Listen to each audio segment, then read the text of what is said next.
In a previous video, we looked at this. It's a Winchester 94. This is the Ranger. This was the bottom of the line, the low end, the cheap, or the inexpensive, how you want to look at it. This was the very cost effective, the very, the lower priced Winchester 94. You're saying, hey John, if this is the bottom of the line, what did the top of the line look like? Great question.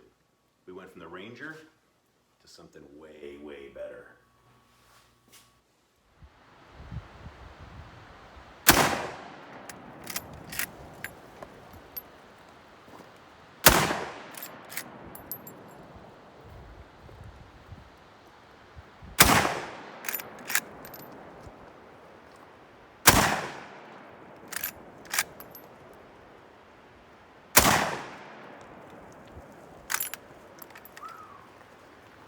That barrel is hot.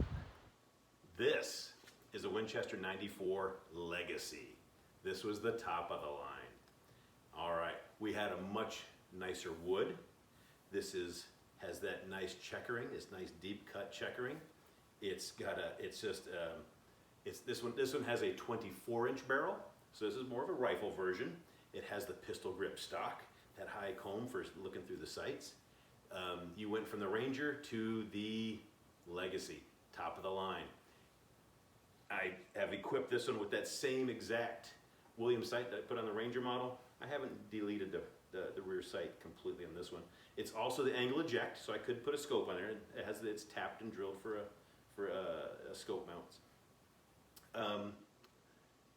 It still has that same Winchester clunk. Still has the Winchester clunk. But it's just a nicer wood. I actually feel like it has a nicer finish to it. The bluing seems to be a little bit nicer. It has a whole different feel with that pistol grip and that nice checkering and that long. Oh my goodness, this is what a Winchester rifle should have been. Again, it's that crossbolt design. So a lot of people say that's really ugly. Has that big dish, that big scoop in there. This has been since disabled. It no longer has that safety, but there's still that cutout, that little depression, if you will. It's almost like a cavity. Other than that, I just love the lines of it. It's a much longer. You think only 4 inches, but it makes a big difference, especially when you're sighting, down this big long sight from the front sight to the rear sight.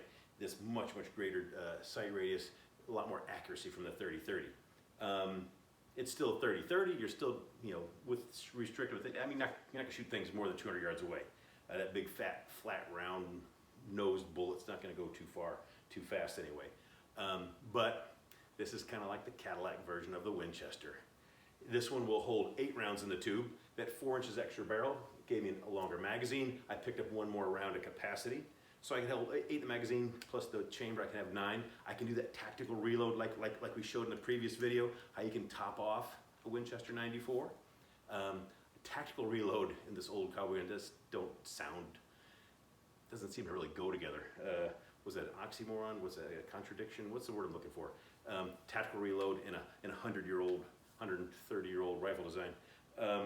But if you get a chance to pick up a Legacy, the 24-inch barrel with the nicer wood, oh my goodness, this is what a Winchester 94 should have been. It's not the carbine, it's the rifle, and this one's a kick to shoot. We took it out to the range, and we were shooting some reloads, some hand loads that I did, and I was shooting Reloader 15, 150 grain bullets, and let me tell you, after about 3 shots, this barrel got hot. If you're shooting that Reloader 15, take a little bit of time between rounds. John Henry was wailing through these things. He was shooting fast, and he burned his finger on the barrel. And you'll see me shooting, and I was very conscious, keep my fingers off the barrel because it was getting hot, and I did burn my finger on the barrel too. After 5 or 6 shots, you gotta set this thing aside and let it cool down. It will get hot with that Reloader 15, and that did that in the carbine too. So it's not the rifle. It's definitely the loading, the powder, and the round that we were shooting that got really hot. But probably a better choice maybe for hunting with open sights, because that longer sight radius, that longer barrel, a little bit, maybe a little more inherent accuracy. It does give me an extra round of capacity if I ever needed an extra round for some reason. But it's just nice to, that nice wood has nice grain to nice walnut, that nice deep, this is a deep cut checkering, and it really feels good. There's no slip grip to this thing. With those hand loads or with, you know, factory loads, this thing's a kick in the pants. Just a lot of fun to shoot. If you get a chance to pick up a Legacy, go ahead and do it. And if you get a chance to, like and subscribe. And I'll see you in the next video.